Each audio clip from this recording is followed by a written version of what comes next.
Hi Scorpio! Welcome po sa ating channel.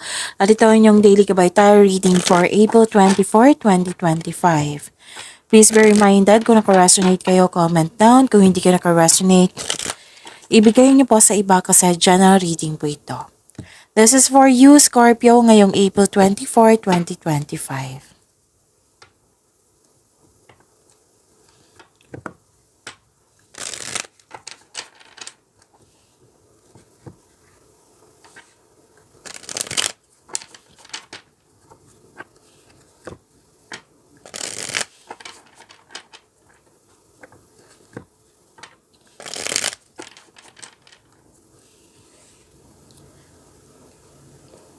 Para po ito sa inyo Scorpio ngayong April 24, 2025. Maraming salamat po sa inyong patuloy na suporta at maraming salamat din po sa mga hindi nag-skip ng ads.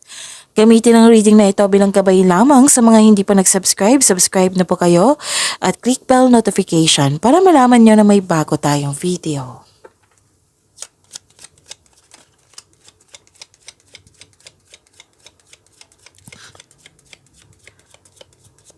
Spirits Guide, mga ganap po para kay Scorpio ngayong April 24, 2025.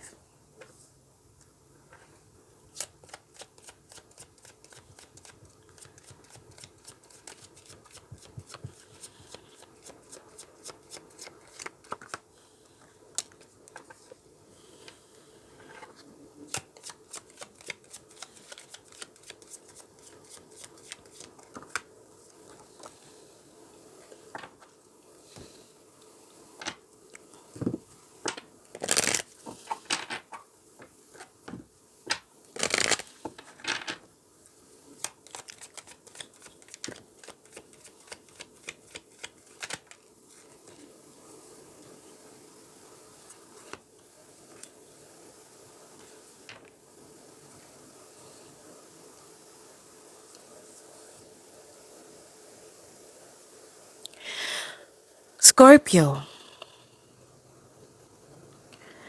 Nakikita ko dito na nagkaroon po ng ngayong April 24, 2025, may nag-uusap na magkakapatid dito.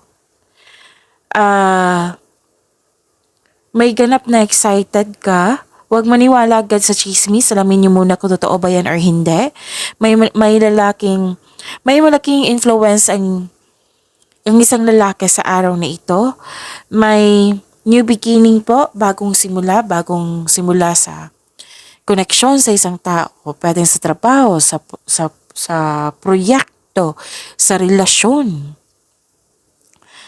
At may concern dito sa isang immature na tao. Pwede din may humihingi ng atensyon sa inyo dito. Pwede inner child nyo ito or literal na bata.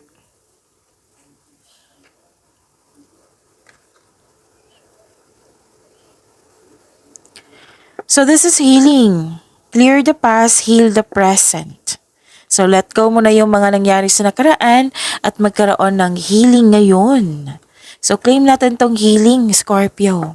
Kailangan ko din yan. Kahit hindi ako Scorpio, i-claim ko din tong healing.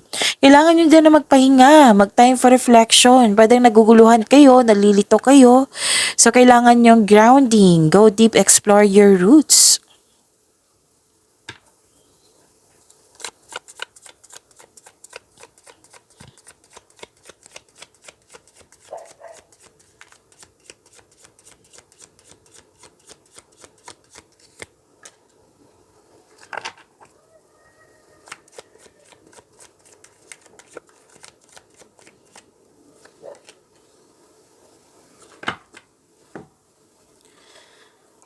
Kung may narinig kayo or may nakita kayong repeating message, like for example, nanood kayo ngayon ng inyong video reading April 23 and April 24. Tapos may napansin kayo na repeating message. So yan po yung pinupush ng cards nyo na kailangan nyo bigyan ng atensyon, solusyon at aksyon. Kung maaari po. So ano po yung energy ni Scorpio?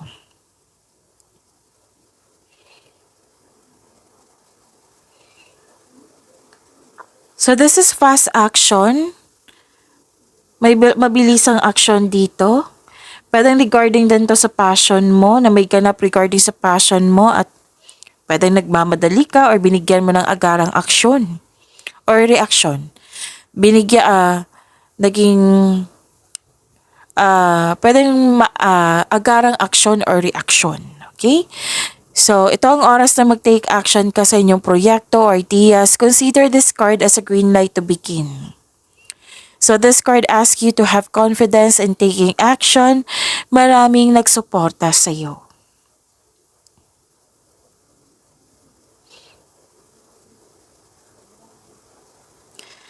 May concern dito sa materialistic. Sobra sa trabaho or sobra sa paggasta. And this card tells you na focus kayo sa emotional and mental stability. Kailangan nyo mag-relax at makinig sa inyong intuition. Kaya nga may sabi dito, healing, let go na sa yung mga nangyari sa nakaraan, at magpahinga.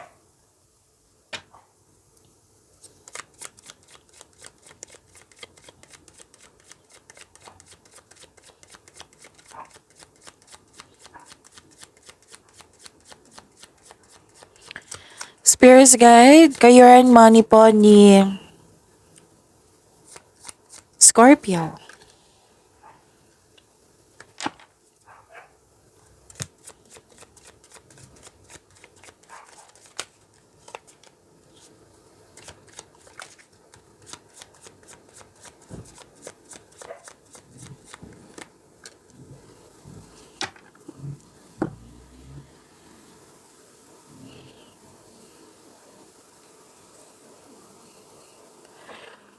Sa career and money niyo po, you're slowing down, nagbigay ka ng pasensya. This is good.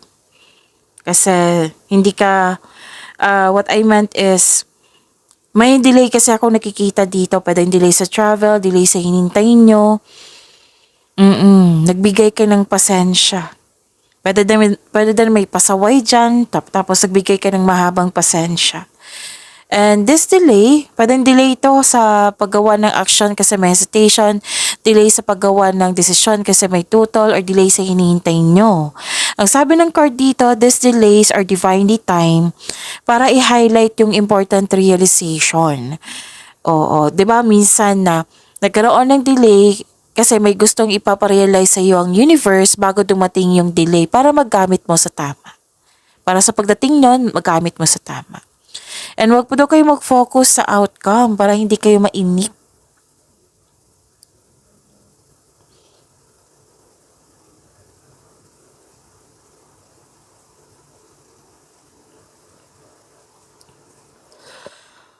So, may tao dito na hindi marunong magbigay halaga. Nang dahil sa kanya, hindi nag-stable yung emotion mo. May takot ka rin o may alinlangan kang mag-take leader po. Kahit ang iba ay naghingi sa'yo ng guidance, yung nagre-rely sa'yo kasi nakikita nilang na magaling ka na leader, magaling kang humawak ng trabaho or humawak ng pera, pero nagkaroon ng takot dito or may alinlangan. So mag-ingat din sa communication mo sa ibang tao, baka may masabi ka na hindi niya magustuhan. Or pwede din na-reject mo yung tao na gustong makipag-usap sa'yo.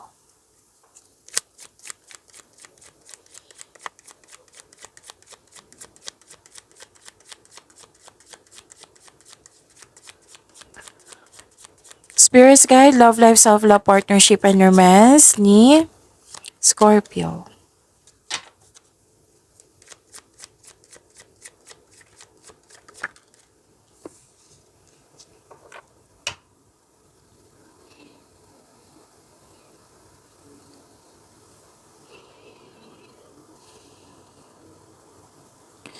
Oo, may delay nga dito, Scorpio.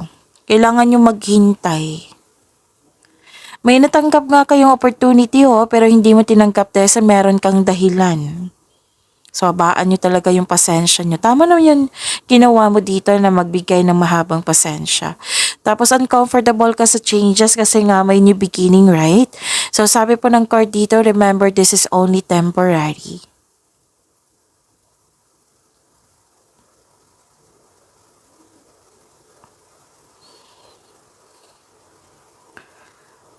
Okay, you're walking away. Umiiwas ka dito sa toxicity or nag-decide kayong mag-move on.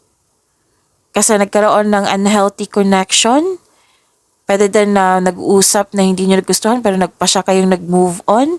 Pwede din literal tong nag-walk away kayo, nag-move on kayo sa isang connection sa isang tao na hindi na nakakabuti. Nagkaroon ng unhealthy connection na. So, nag-decide kayo dito mag-move on. Yun, pagyamanin niyo po yung blessings sa binigay sa inyo, Scorpio. See you tomorrow. Maraming salamat po.